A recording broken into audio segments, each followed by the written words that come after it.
Kalau kita sudah dapatkan tema yang asik, tema yang menarik, makanya kita langsung tentukan bagaimana langkah-langkah menulis sebuah cerpen. Nah, langkah-langkahnya itu yang perlu kita ketahui. Pertama,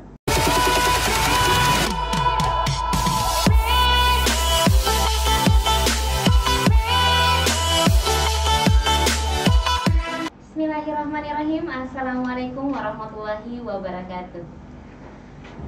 Sahabat literasi yang berbahagia, bagaimana kabar semuanya? Alhamdulillahirobbilalamin, wabihi nasta'in, wala umuri dunya waddin, wassalatu wassalamu ala asrafil anbiya'i wal mursalin, wa ala alihi wa sahbihi ajma'in, amma ba'd. Alhamdulillah, pada kesempatan ini kita masih diberikan nikmat kesehatan dan kesempatan oleh Allah Subhanahu wa taala. Karena kita masih bisa bersua meskipun lewat dunia virtual pada kali ini, tapi insya Allah kita akan menemukan materi yang luar biasa. Dan marilah kita bersalawat atas junjungan Nabiullah Muhammad SAW, Nabi yang telah mengeluarkan kita dari golongan tikar-tikar kekafiran dan membentangkan kita ke permadani-permadani keislaman hingga saat sekarang ini. Baik sahabat literasi yang berbahagia, pada kesempatan ini saya sapa-sapa dulu ya. Perkenalkan, baik, nama Ibu Maria Ulfiani. Saya adalah salah satu seorang guru dari SMP Unismu Makassar. Oke, baik. Hari ini kita kedatangan bintang tamu atau pembicara yang luar biasa. Bagaimana? Kita sapa dulu ya. Selamat pagi, Bu Nunu. ya, selamat pagi. Assalamualaikum warahmatullahi wabarakatuh. Alhamdulillah. Gimana kabarnya hari ini? Alhamdulillah baik. Alhamdulillah. Jadi sahabat literasi yang berbahagia, ini Bu Nunu pembicara kita yang insya Allah 1 jam ke depan kita akan mendapatkan materi yang luar biasa terkait dengan penulisan cerpen dan puisi ya bagi pemula. Ya, Jadi pemula. iya, tentunya ini sangat dinantikan oleh sahabat literasi yang berbahagia. Perlu saya informasikan Bu Nunu ya, bahwasanya sahabat literasi kita kali ini luar biasa karena terdiri dari berbagai kalangan. Iya, betul. Ada dari para guru, ada dosen ya, dosen-dosen dari berbagai universitas tentunya, dan ada bintang tamu yang lain tapi lewat virtual mereka saksikan ya. Pengaruh jaringan juga. Tadi Iya. saya sudah tembus tapi ya. Ya, tapi insya Allah ini akan disaksikan nanti ya lewat live streaming atau YouTube-nya. Iya. Jadi perlu saya sampaikan bahwa ini adalah salah satu program ya dari SMP Unismu kerjasama dengan Universitas Muhammadiyah Makassar. Dalam hal ini Ibu Hasnul Ruslan MPD selaku dosen ya, yang ingin menjalankan pengabdian tentunya. Dan perlu saya ingin sampaikan sahabat literasi bahwa Bu Nunu ini adalah orang yang memang spesifiknya atau keilmuannya itu diapresiasi ya, prosa fiksi ya, sastra ya. Oh iya, luar biasa tentunya. Jadi anak-anak sekalian, saya sapa-sapa dulu ya kawan-kawan literasi yang ada di media sosmed ya tentunya. Anak-anak yang berada di seluruh Nusantara ya, karena kemarin pernah ya kita undang Pak Junedi, Ya. ada dari Aceh, dari Luar mana biasa. saja ya. Iya Bu Nunu. Ternyata bukan cuma di Sulawesi Selatan. Iya, karena kita mencoba untuk menyentuh sahabat-sahabat literasi yang ada di Nusantara ya, tentunya di seluruh Indonesia, karena ini program Merdeka Belajar, jadi harus menyapa seluruh kalangan. Ya, nah ini terkhusus saya ingin menyampaikan bahwa di SMP Unismu itu Bu Nunu ada memang program nulis bareng yang dijalankan ya, dan ini merangkul beberapa siswa yang memang pengen ya atau mau bergabung atau ingin mengaktualisasikan potensinya dalam menulis. Jadi Ya, betul. bagi yang berpotensi dan ingin menulis, silahkan untuk bergabung di nulis bareng. Karena kalau dipaksakan nanti potensinya nggak keluar ya. Ya, jadi seperti itu. Bahasanya juga nantinya atau diksinya maksudnya ya, mereka kurang nyentuh gitu. Jadi memang butuh anak-anak yang berpotensi dan memiliki bakat ya. Oke, baik. Untuk mengefisienkan waktu, jadi saya perkenalkan bahwa Bu Nunu ini adalah seorang dosen ya di Universitas Muhammadiyah Makassar ya Bu ya. Beliau alumni dari S1 Oh, Universitas iya. Negeri Makassar, S2 di Universitas Muhammadiyah Makassar. Oh, luar biasa ya Bu Hasna Roslan, masih muda sudah banyak memiliki sepak terjang ya. Sudah punya 2 anak. Iya, saya kira tadi masih S1 soalnya baby face banget gitu ya. Oh, ya. Untuk tidak berlama-lama, tentu kawan-kawan literasi yang ada di mana saja sangat penasaran dengan materinya Bu Nunu. Jadi, oke, kalian tentu tidak mau ketinggalan kan, sahabat literasi? Oke, baik. Langsung saja untuk mempersingkat waktu, dengan hormat disilahkan. Baik, terima kasih Bu Ulfa. Saya langsung saja lanjut ke materi tentang menulis cerpen dan menulis puisi bagi pemula. Kenapa saya mengangkat menulis cerpen dan menulis puisi bagi pemula? Karena memang objek saya ini ke anak SMP atau anak pemula yang menulis, supaya mereka dari dini sudah mengembangkan apresiasi sastra, sudah mengembangkan ide-ide mereka. Ketika mereka mempunyai ide-ide, kemudian diapresiasi, dinilai gitu. Karena kita ketahui bersama bahwa apresiasi adalah bentuk penilaian terhadap sebuah karya sastra. Nah, sebagaimana kita ketahui, sastra itu ada 3 ya, prosa fiksi, drama, dan puisi. Makanya yang saya bahas kali ini ada 2 poin, yaitu prosa fiksi dalam bentuk cerpen, kemudian puisi yaitu adanya puisi modern dan puisi klasik, tapi yang akan saya paparkan di sini puisi secara umum. Baik, kita masuk di menulis cerita pendek atau cerpen. Oke. Yang pertama poin yang akan saya bahas di sini adalah teknik menulis puisi. Bagaimana teknik menulis puisi berkenaan dengan pengetahuan, cara atau metode dalam menulis. Ya, pertama, bagaimanakah mengawalinya? Kalau kita ingin pemula ya, mau menulis itu yang pertama memang harus menentukan sebuah tema. Nah, menentukan sebuah tema itu memang tergantung dari mood ya. Mood seorang penulis itu biasa datang secara tiba-tiba. Ya, seperti cinta, Bu. Cinta itu kadang memang datang secara tiba-tiba. Bu Nunu ini romantis banget ya. Kenapa? Karena apresiasi datang itu kepada siswa itu seperti ruh, dia datang tiba-tiba. Kita tidak minta. Jadi ketika misalnya ada di pantai, ada di pegunungan, atau ada di suasana-suasana yang memang betul-betul menginginkan kita untuk bagaimana cara kita menulis. Nah, pertama kita harus menentukan dulu tema. Nah, kemudian kalau kita sudah dapatkan tema yang asik, tema yang menarik, makanya kita langsung tentukan bagaimana langkah-langkah menulis sebuah cerpen. Nah, langkah-langkahnya itu yang perlu kita ketahui. Pertama, setelah kita sudah menentukan tema, kita menentukan isinya apa, kemudian nanti ada alur. Nah, alur yang biasa kita gunakan di sini ada alur maju, kemudian ada alur mundur, kemudian gabungan dari alur maju dan mundur. Nah, kemudian dalam menulis cerpen tentunya ada tokoh utama, Bu. Nah, kenapa? Karena dia nanti berperan. Nah, berperan sebagai apakah dia tokoh antagonis kah ataukah protagonis kah? Iya. Kemudian yang selanjutnya dalam langkah-langkahnya itu nanti ada bagian penutup, karena memang cerpen adalah cerita pendek, jadi dia tidak terkesan panjang ceritanya. Makanya itu adalah perbedaan biasa kita lihat novel dengan cerpen. Iya, betul. Cerpen dengan novel. Kalau novel kan biasa sampai 1 buku kita sudah bosan bacanya. Ya, tergantung cover biasa ya. Cerpen ya Bu ya, cerita panjang. Cerita panjang ya, cerita panjang. Ini main cerpen. Jadi dia agak ringkas dan memang biasa memang sampai selesai, walaupun dia bukan cerbung ya, cerita bersambung, tapi ini memang cerpen terus dikemas dalam bentuk yang bagus, maksudnya dalam bentuk yang unik supaya anak-anak kita dengan asik membaca. Karena memang sekarang sudah zaman yang digital, sudah zaman anak-anak milenial sudah jarang membaca buku. Mereka lebih asik dengan gadgetnya. Iya, betul. Ya, seperti itu. Kemudian bagaimana menuliskannya? Seperti bagaimana kita menuliskannya? Tadi kita menulis setelah kita melihat dari langkah-langkah pembuatannya itu. Kemudian kita lanjut. Di sini apa yang hendak ditulis? Nah, apa yang hendak kita tulis? Tentunya kita sesuaikan dari umur. Kalau misalnya mereka jenjang SMP itu kan peralihan masa remaja dari SD ke SMP. Maka Makanya di situ biasa mereka mengangkat tema-tema persahabatan, kemudian tema keluarga, jadi atau tema-tema lingkungan sekolah. Iya.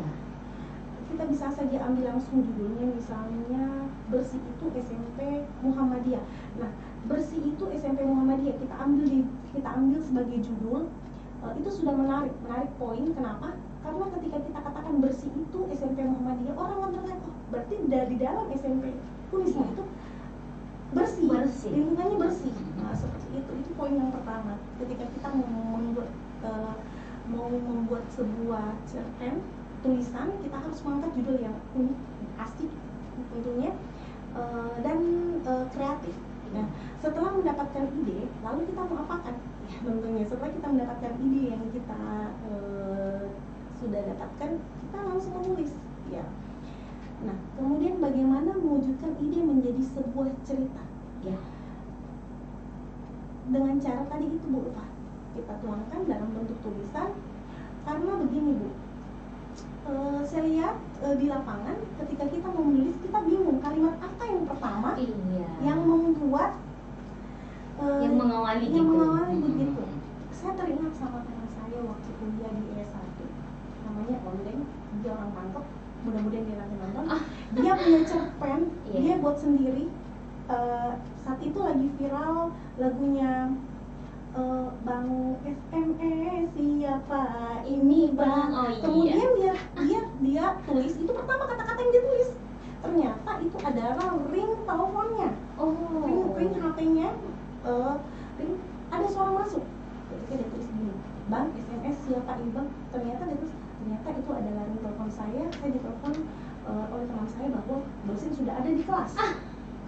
Itu adalah kalimat poin yang kata-kata poin pertama yang menurut saya kalimat pembuka yang luar biasa. Iya, unik ya. Unik. Jadi kita tentukan kalimat pertama untuk pembukaan itu terserah kita bebas. Apakah mau kata-kata bilang pada hari ini saya begini terserah. Yang penting kita punya satu poin yang menarik. Ya. Kemudian bagaimana bila ide mengalami perkembangan ketika proses penulisan tengah berlangsung? Bagaimana bila ide itu mengalami perkembangan? Ya. Perkembangan memang biasa kita tidak pernah biasa sulit merencanakan bahwa ide ini harus berhenti atau tiba-tiba berkembang. Dia mempunyai anak, mempunyai cucu, kemudian menikah anaknya dengan ini itu kan akan berkembang ceritanya nantinya. Kita harus sudah punya patokan tadi dari tema dan judul itu. Kemudian langkah-langkah menulis. Setelah kita mendapatkan idenya terlebih dahulu, maka inkubasi. Ya, inkubasi itu bisa menuliskannya dalam draft atau outline. Kembangkan tulisan. Tadi kita sudah kembangkan. Kemudian baca dan revisi. Revisi itu adalah berbentuk perbaikan ya Bu. Iya, kemudian kita sunting lalu kita publikasi. Kemudian ya, catatan setiap individu mungkin memiliki cara berbeda dalam proses menulis dan tidak harus sama bagaimana pendapatnya.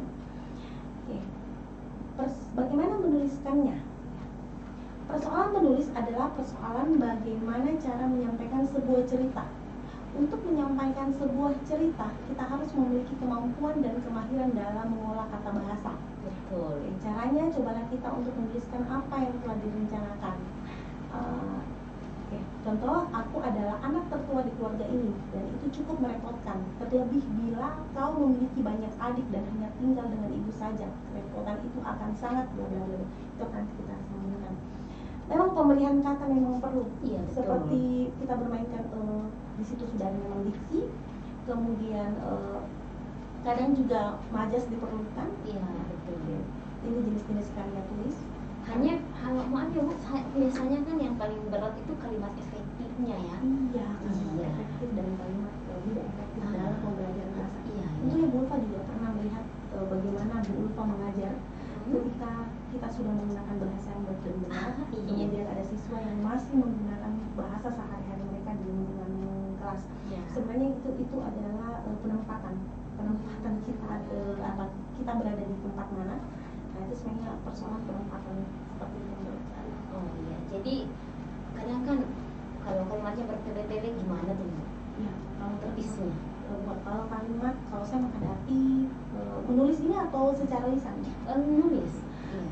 Itu memang kita dalam bentuk pengarahan seperti ini. Misalnya ada siswa datang, kita periksa titik komanya, kemudian penggunaan huruf kapitalnya, ejaan yang disempurnakan. Makanya itu pembelajaran bahasa Indonesia tidak sampai di lingkungan SMA saja, Bu. Di lingkungan perkuliahan semester 1 mereka masih tetap belajar menggunakan bahasa Indonesia secara umum di seluruh jurusan. Ya, di seluruh jurusan kita tentunya akan mempelajari sejarah perkembangan bahasa Indonesia, ejaan yang disempurnakan, diksi, kalimat. Ada nanti mata kuliah teori sejarah dan sastra. Ya, maaf, itu mata kuliah dan sejarah sastra itu masuk pada lingkungan sastra. Beda lagi, ini mata kuliah umum bahasa Indonesia. Ya, biar kita khusus untuk kalangan umum dan diperuntukkan untuk anak SMP, anak-anak sekolah ya. SMP, SMA dan sampai bangku perkuliahan. Luar biasa ya Bu Nurul. Kemudian kita lanjut di tadi jenis-jenis karya sastra, puisi dan prosa. Kemudian prosa. Ya, prosa adalah merupakan karya sastra yang berbentuk cerita yang bebas. Secara kaidah kebahasaan, prosa berbeda dengan puisi karena ia tidak terikat oleh rima, irama, dan kemaduan bunyi. Prosa lebih banyak menggunakan kata dengan makna denotasi daripada konotasi. Dengan kata lain, bahasa yang digunakan adalah bahasa sehari-hari. Jenis prosa yaitu cerita pendek, novel, biografi, esai, dan resensi. Kemudian yang kita akan bahas itu adalah cerita pendek.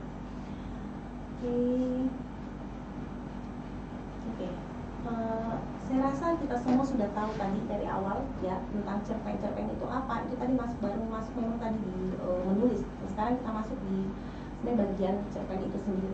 Ya, sudah ada di sini saya tampilkan beberapa pakar-pakar yang mengatakan bahwa cerpen itu apa. Cerpen itu merupakan cerita yang tidak benar-benar terjadi pada dunia nyata dan ceritanya singkat dan pendek. Ada juga yang mengatakan bahwa Henry ya dalam kata yang mengatakan bahwa cerpen merupakan suatu tulisan yang tidak terlalu panjang dan berisi kisah tunggal. Para ahli sudah mengungkapkannya. Kemudian unsur-unsur yang membangun sebuah cerita pendek itu tadi dulu kan saya katakan bahwa ada penokohan dan sebagainya. Ada latar belakang, tempat dan waktu, alur, tema, sudut pandang, amanat, diksi atau pilihan kata. Sebelum lanjut, sapa-sapa dulu dong kawan literasi Bu, supaya lebih energik. Baik sahabat literasi, saya sapa-sapa dulu dari jangan tegang ya. Universitas Muhammadiyah Makassar, khususnya jurusan Pendidikan Bahasa Indonesia. Ya, bagaimana kabar di sana? Di sana ada Ibu Kaprodi kita. Oh iya, Ibu Dr. Munira MPD, Ibu. Bagaimana kabar? Bapak Sekjur yang paling gagah, Pak Dr. Channel.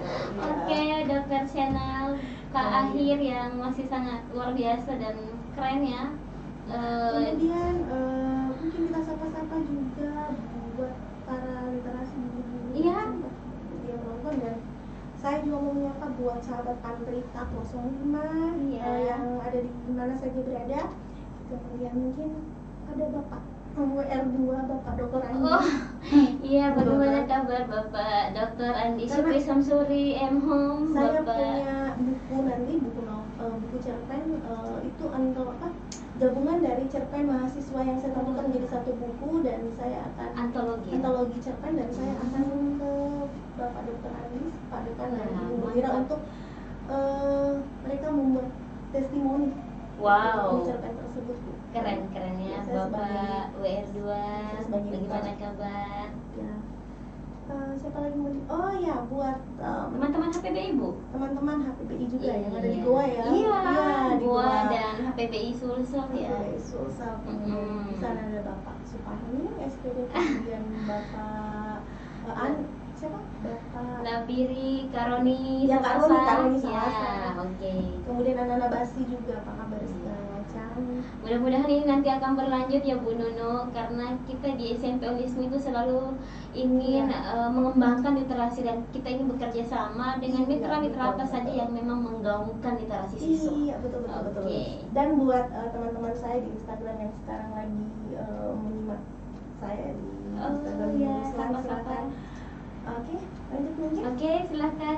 Sudah beres nih Bu, tadi agak tegang ya. Dan buat anak-anak saya yang saya sayangi di SMP Unismu, anak-anak iya, jangan lupa karena ini dikhususkan juga untuk penulisan di Lab School SMP Unismu Makassar.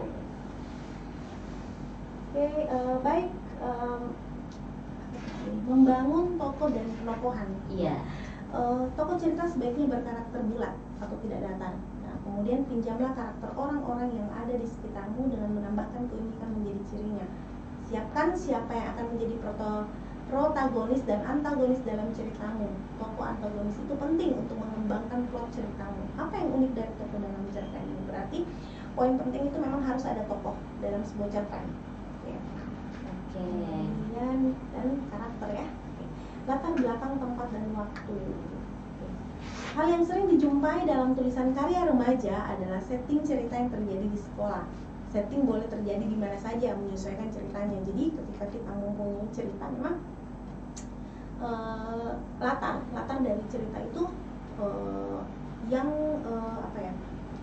terjadi di mana saja, yang sebagai latar tempat, entah itu latar tempat atau latar waktu ya. Sesekali keluarlah dari setting yang biasa. Contoh, bila cerita berlangsung di kampung, penggambaran masyarakat dan masalah akibat bentang alam yang terjadi di sana.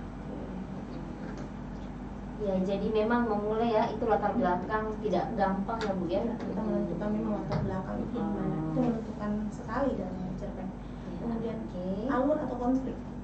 Seperti begini tadi, maaf, yang latar belakang itu memang berbeda sekali kalau pembuatan film. Kalau film itu kan sudah jelas ada gambar, jadi mereka sudah bisa melihat. Sedangkan kalau cerpen kita harus pintar-pintar mendeskripsikan. Iya. Saya berada di sebuah sungai, ada batu-batu, kemudian kemudian saya melihat beberapa ikan lompat-lompat. Itu kan kita menceritakan sesuatu yang mereka seolah-olah berada di tempat tersebut. Iya, merasakan seperti itu. Jadi memang beda sekali kalau kita membuat film atau membuat membuat cerita-cerita atau intinya yang dinonton langsung. Kita membaca buku. Kemudian alur atau konflik. Konflik itu adalah masalah dalam cerita. Ini sebenarnya pembuatan alur atau konflik menambah semangat saja ya, menambah semangat, kemudian menambah tanda tanya, kemudian agar pembaca itu lebih menggebu-gebu dan lebih penasaran. Oke. Kemudian tema. Sudah saya ceritakan tadi ya, tema adalah fokus yang akan diceritakan. Jadi ketika kita sudah membuat tema, kita tidak bisa keluar dari tema yang sudah kita tentukan dari awal. Kemudian ada sudut pandang. Sudut pandang adalah sisi lain yang diungkap dari cerita atau keunikan. Nah, kemudian amanat adalah pesan yang ingin disampaikan. Diksi, pilihan kata adalah cara penyampaian. Oke. Kemudian bagaimana dengan judulnya? Contohnya di sini. Nama tokohnya Siti Nurbaya, namaku Hiroko. Tema konflik cerita salah asuhan. Setting di kaki Bukit Cibalak. Semiotiknya berkisar merah, Kuba dan seterusnya. Kita masuk sekarang di puisi Bu Ulfa. Maaf saya tadi tidak mengembangkan. Oke, silakan. Siapa sih yang tidak mengetahui puisi? Gini Bu Nunu ya, sebelum Bu Nunu mengajarkan ke anak-anak gimana sih buat puisi, bisa Bu Nunu mungkin membacakan puisi buat anak-anak ya, supaya ada rasa-rasa gimana gitu motivasinya. Ada contoh puisi yaitu dari Supardi Djoko Damono. Pada suatu hari nanti jasadku tak akan ada lagi, tapi dalam hati berlakan sendiri. Pada suatu hari nanti suaraku tak terdengar lagi, namun di antara tarik-tarik sabit ini kau akan tetap kusiasati. Pada suatu hari nanti impianku tak dikenal lagi, namun di sela-sela bumi sedap ini kau tak akan letih-letihnya aku cari. Oke, ini Bu Nunu belum mengeluarkan potensinya ya. Padahal ya kalau baca puisi itu biasanya energik keluar gitu ya. Ada nanti di akhir saya akan bacakan sebuah puisi yang menurut saya luar biasa. Dari nanti dikeluarkan dulu. Iya, sahabat literasi yang berbahagia. Oke, jadi memang untuk memulai sesuatu atau karya itu tidak serta-merta langsung mengeluarkannya, butuh inspirasi. Betul. Oke. Sama ya, untuk mengatakan perasaan, mengungkapkan perasaan itu tidak sekedar memilih siapa dan siapa. Ya, tentu kita harus melihat siapa sih. Ya, betul. Oke, baik, lanjut ke gimana sih cara menulis puisi, Bu Nun? Oke, teknik menulis puisi. Bagaimana menulis puisi? Teknik menulis puisi itu sangat mengandalkan perasaan dan imajinasi tentunya. Betul. Pertama, puisi adalah tulisan yang subjektif dari penulis sendiri. Iya. Bagi pemula, hampir sama tadi dengan prosa, puisi, cerpen. Ketika saya mengajar apresiasi puisi, saya akan membawa mahasiswa saya ke satu lingkungan, berarti mereka tidak terfokus di dalam ruangan. Nah, kemarin contohnya misalnya saya bawa mereka ke tepian laut atau di Benteng Rotterdam sebelum COVID ini ya Bu. Di sana saya memerintahkan mereka melihat alam sekitar mereka. Betul. Kemudian tentukan tema tentang alam kah, tentang perasaan cinta mereka, atau adakah kenangan-kenangan dengan mantan, saya bilang begitu. Setelah itu mereka kemudian menulis, mereka apresiasikan dengan cara menulis. Ternyata metode seperti itu lebih produktif, sangat lebih kreatif. Mereka lebih menuangkan ide dengan secara bebas dan secara liar. Iya. Okay. Pertama yang cara menulis puisi bagi pemula itu pertama yang menentukan. Saya lihat di sini apakah ada jenis puisi. Oke. Saya kembali dulu. Sebelum kita masuk di jenis-jenis itu, kita melihat dulu bagaimana menulis puisi. Nah, itu cara menulis puisi sebenarnya Bu Ulfa. Yang pertama itu sama tadi halnya dengan cerpen. Kita menentukan tema dan judul. Setelah penentuan tema dan judul, kita menentukan kata kunci. Iya. Misalnya kita angkat misalnya COVID itu sebagai tema. Kemudian kata kunci di sini adalah perlawanan. Perlawanan dalam bentuk apa? Misalnya perlawanan kita dalam bentuk kita divaksin lah, atau kita mematuhi peraturan pemerintah untuk jaga jarak dan pakai masker. Nah, itu kemudian kita akan kembangkan menjadi sebuah puisi. Kemudian kita menggunakan gaya bahasa. Gaya bahasa ini sebagai pemanis yang tentunya membuat puisi itu tidak terkesan membosankan atau tidak terkesan terlalu menurut kita sebagai pembaca, itu puisi yang biasa-biasa saja, tapi saya membacanya, ya kan. Nah, jadi penentuan gaya bahasa itu sangat penting. Kemudian kita mengembangkan puisi itu seindah mungkin. Kemudian kita masuk di jenis-jenis puisi. Puisi itu memiliki dua jenis yang umum, yaitu puisi lama serta puisi modern.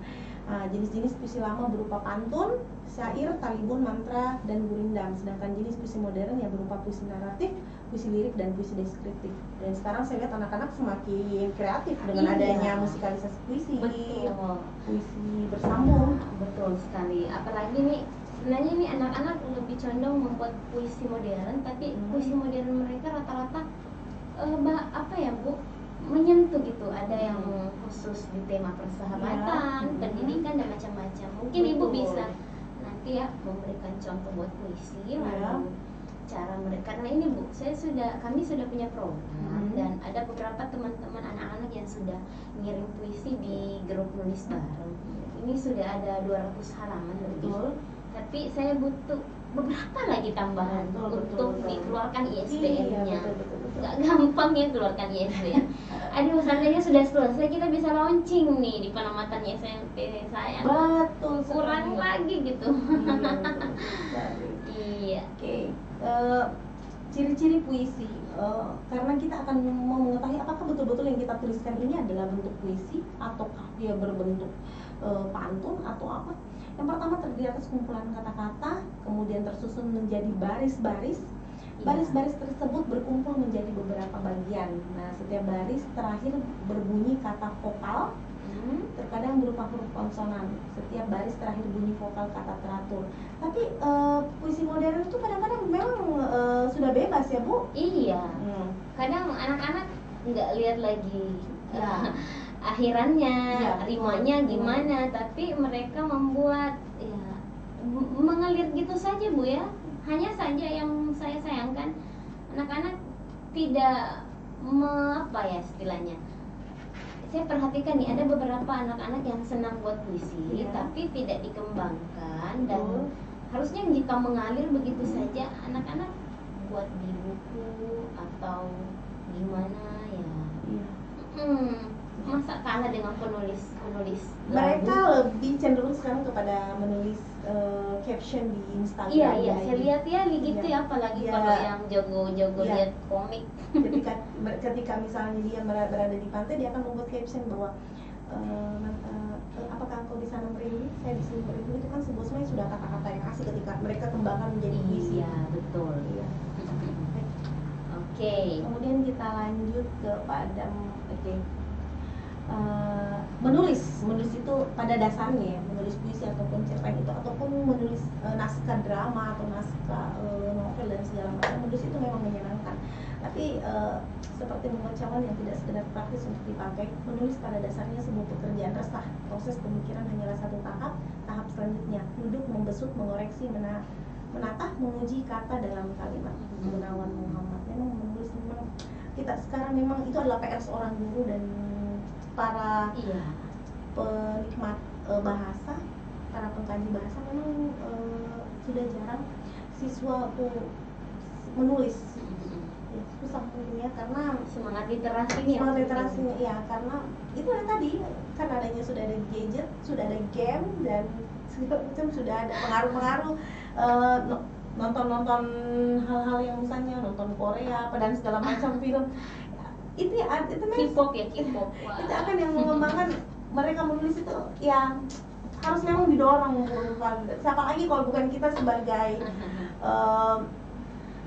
guru atau sebagai para literasi, literasi.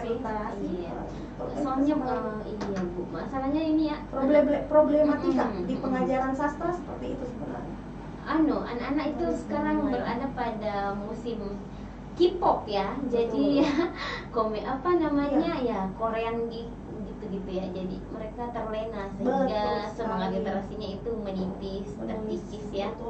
Budaya literasi itu kurang. Betul. Memang harus perlu pendampingan Bu Lupa. Iya ya, pendampingan. Kita sebagai penggiat literasi memang harus mendamping dari dini, sejak dini, karena bakat-bakat mereka itu memang sekarang tuh lagi membara. Kalau anak-anak SMP memang bakat menulis itu dari SMP, dari SD, kemudian dikembangkan SMP, lanjut ke tahap SMA dan perguruan. Sempat mereka bisa menjadi seorang novelis yang terkenal. Iya betul. Atau mungkin kalau mereka tidak punya bakat baca puisinya, karyanya bisa jadi novelty kan? Iya betul.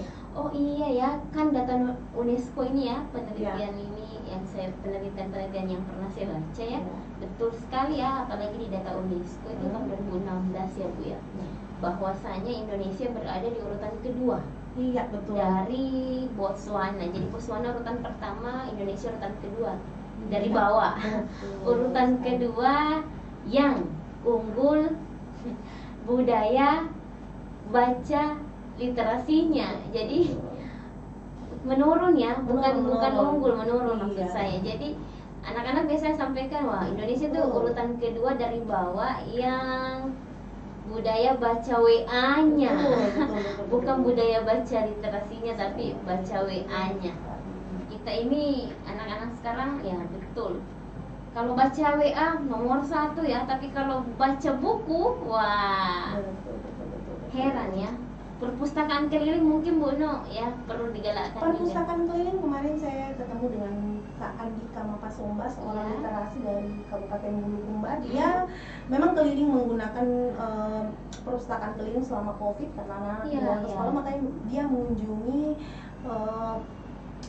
dia mengunjungi beberapa desa di Kabupaten Bulukumba. Saya sapa dulu Kak Andika Mapasomba yang selama ini memang cukup terkenal, dia seorang literasi. Ya, Kak Andika Mapasomba, apa kabar? Ya, dengan torehan-torehan puisinya. Saya ingin membacakan satu karya dari Kanda Abidin Wakur. Wow. Kanda Abidin Wakur tentang doa berbuka puisi. Doa berbuka puisi. Gimana? Oh sang pemilik kata, saat ini aku berpuisi seperti juga kemarin, karena aku punya keinginan yang engkau segera jamah. Berikan aku kata-kata pilihan agar bisa kuruntur menjadi bait-bait puisi yang berisi tentang cara berdoa agar doa menjadi makbul.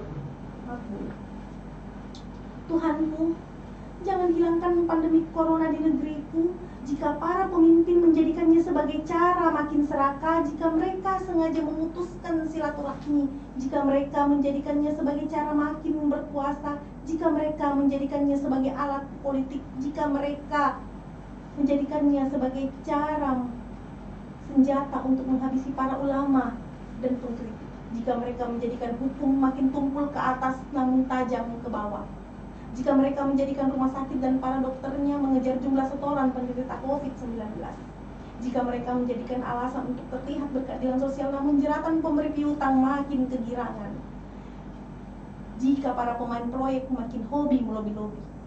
Namun, jika semua prasangka itu salah, maka hilangkan semua diksi dalam diri hamba sehingga esok hari tak bisa berpuisi lagi. Itu adalah puisi dari Kak Abidin Wakut. Dia melihat bahwa problematika kemarin saat lagi bulan Ramadan, kemudian banyak polemik COVID yang melarang kita untuk mudik. Ya sebenarnya itu kita bisa ambil dari sisi positif. Ketika seorang penulis menuliskan karyanya, dia adalah Tuhan bagi karya itu sendiri. Bagaimana tuh Bu Ulfa? Tuhan bagi sebuah karya.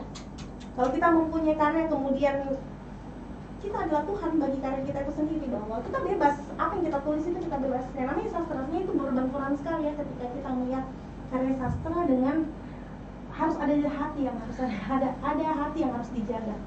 Kalau orang baper melihat puisi kita buat itu sudah mereka merasa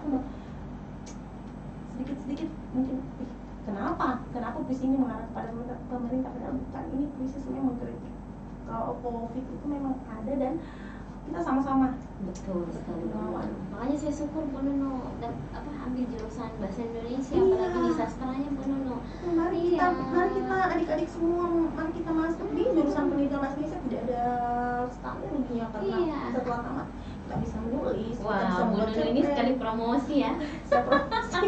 Oh iya, promosi. Wah, membantu juga meringankan tugas PMB di Universitas Muhammadiyah Makassar. Kita tulis Makassar sekarang sudah keren. Apalagi jurusan pendidikan bahasa Indonesia sudah akreditasi. Halo Bu. Mantap. Betul, mantap. Sejuta promosi untukmu, for all. Unismu Makassar dan Lab School SMP Unismu. Iya. Oke, yuk nulis. Oke Bu Nuno. Tercerahkan juga nih hari ini, luar biasa. Apalagi ini studionya luar biasa nih. Ini studio, wow. Sahabat literasi yang berbahagia, saya ingin perkenalkan bahwasanya ya, jika kalian punya potensi maka jangan dipendam. Betul. Karena kalian akan gagal. Ibaratnya kalau orang memiliki rasa, maka mereka akan patah hati. Betul. Karena kalian tidak mampu untuk menularkan potensi positif kalian untuk berkarya. Iya, betul. Pantas nggak kalau saya sampaikan menulis seindah bernyanyi? Iya. Wah. Oke, Bu Nuno katanya tadi ingin menyampaikan sebuah puisi di akhir acara. Oh, itu tadi ya? Tadi. Wah, luar biasa. Sahabat literasi sampai Ibu Ulfa tidak bisa berbahasa ya, karena takjub ya mendengarkan puisi dari karya Abidin Wakut ya, tentang corona ya, COVID ya, tentang doa berbuka puisi. Saya kira tadi doa berbuka puasa nih Bu Nuno. Doa berbuka hampir puisi. Ya, kita berbuka puasa lagi kayaknya ya. Itu kan lagi puasa awal ya Bu. Iya, aduh, udah lebaran Bu ya, udah lunas, terima kasih. Oke, jangan lupa sahabat literasi di Let's School SMP Unismu.com. Jika Anda penasaran juga ingin merasakan gimana studio rekaman ataupun live streaming di YouTube, kembali lagi di www.letschool.smp Unismu. Oke, baik. Itu tadi adalah penjelasan atau sepintas dari Bu Nuno ya, terkait dengan bagaimana sih nulis cerpen dan puisi untuk sahabat pemula dimanapun Anda berada. Oke. Jadi yang ingin bergabung ataupun melanjutkan dan ingin memiliki tema-tema yang menarik tentang literasi, kalau hari ini kan trending topik KPK ya. Kalau kita penggiat literasi maksudnya ya, kita galakkan tentang dunia literasi ya, khususnya sastra. Jangan pernah patah semangat ya untuk anak-anak sekalian. Ya, bagi yang ingin mengeluarkan atau punya keinginan jumpa-jumpa di Sahabat Literasi, silahkan untuk mengirim informasi ataupun biodatanya di nomor saya di 082393602 Sahabat Literasi, saya ulang ya, silahkan di chat lewat WA ataupun di telepon, tapi untuk lebih cepat diresponsnya di WA grup ya, atau di WA pribadi saya. Saya ulang, 08239360602 maksud saya, dan 373. Oke? Yang ingin bergabung dan punya tema-tema menarik lainnya, silakan untuk chat saya. Nanti kita akan jumpa lagi di host Maria Ulfiani, atau nama venanya host Ulfa dong. Oke, tepuk tangan dulu dong. Ya Bu. Jangan bosan memanggil saya, walaupun temanya mungkin berganti ya. Saya bisa kerja sama mungkin sama Ulfa. Oh iya, jangan lupa saya ingin perkenalkan bahwa kepala studio rekaman kita ini dan ya tim IT yang insya Allah akan mendampingi kita, dan beliau kita perkenalkan dulu ya Bu Nu ya, betul. Bahwa koordinator IT ya, dan wakil kepala sekolah juga di Lab School Esenfonisme ya. Beliau adalah Pak Darwis ya, yang belakang layar tapi luar biasa telah membantu. Iya, dan memang beliau memiliki luar biasa ya talenta yang mumpuni di bidangnya. Bahkan ya, beliau juga adalah salah satu guru di SMP Unismo. Iya, Masya Allah. Iya. Dan beliau juga adalah pembimbing tabak suci. Ya, jadi anak-anak yang ingin bergabung silahkan daftar di Lab School SMP Unismo. Bu Nu ya. Jadi Bu Nu, kalau kita akhiri nanti ya jumpa Bu Nu, promosi dong, keluarkan dong sapaannya untuk sahabat literasi yang ada di mana saja yang ingin bergabung di Lab School SMP Unismo dan Unismo jurusan Pendidikan Bahasa dan Sastra Indonesia. Gimana Bu Nu? Boleh Bu Nu ya? Ya. Oke, silakan Bu Nu untuk mengeluarkan sapaannya untuk sahabat literasi yang ada di mana saja. Literasi di mana saja berada, saya ucapkan terima kasih karena telah menyimak dan telah menonton kami, walaupun tidak di live streaming ya, di rumah masing-masing atau tempat yang berbeda. Terima kasih sekali. Kemudian buat para mahasiswa juga yang telah menonton kami, dan secara khususnya hormat saya buat anak-anak SMP Unismo Makassar yang memang pada dasarnya menulis cerpen dan puisi ini memang terkhusus pada Anda sebagai pemula. Kembangkanlah bakat yang ada. Oke, kalau bukan Anda, siapa lagi yang ingin mengembangkan bahasa kita, bahasa Indonesia, dan dalam konteks dalam konteks perguruan tinggi, siapa lagi yang kembangkan kalau bukan kita sendiri untuk jurusan kita tercinta, pendidikan bahasa Indonesia. Makanya itu mungkin berupa S1-nya, S1-nya dan S2-nya mungkin sama ya, Bu? Oh ya, kalau pendidikan bahasa Indonesia dan pendidikan bahasa Indonesia juga. Makanya itu pendidikan bahasa Indonesia dan sastra Indonesia. Pendidikan bahasa dan sastra Indonesia. Iya. Saya Bu orangnya setia ya. Jurusan S1-nya di Unismo, S2 di Unismo. Memang setia ya. S3-nya di UNM. Ya mungkin biasanya dalam konteks pendidikan bahasa Indonesia. Oke. Terima kasih sahabat literasi yang berbahagia yang selalu menyimak apa yang telah disampaikan oleh pembicara kita pada kali ini. Cukup bagus, bukan cukup bagus lagi tapi sangat bagus ya. Ini merupakan bekal kita ke depan untuk melanjutkan lagi gerakan-gerakan literasi yang lebih cepat membahana dan tentunya lebih progresif lagi. Karena kita harus memperlihatkan ya eksistensi karya tulis atau literasi di mana saja, khususnya di anak-anak remaja dan ya tentunya di kalangan masyarakat yang memiliki potensi untuk berkarya gitu ya. Oke, dikhususkan untuk di Lab School Esenfonisme, tentu saja ini adalah gebrakan-gebrakan yang harus dijemput ya nak ya. Terima kasih kepada seluruh pimpinan di Lab School Esenfonisme yang selalu memberikan support dan memberikan kesempatan kepada kami para pendidik untuk saya ucapkan dulu selamat Yaumul Milad buat Bu Ulfa.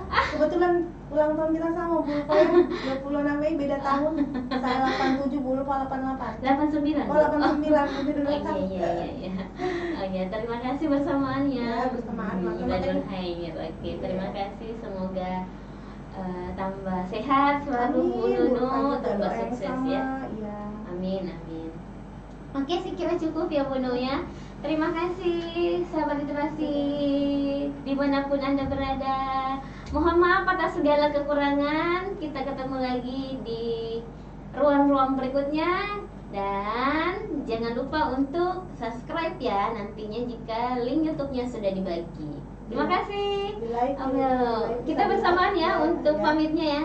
Oke, billahi fisabilil haq fastabiqul khairat. Assalamualaikum warahmatullahi wabarakatuh.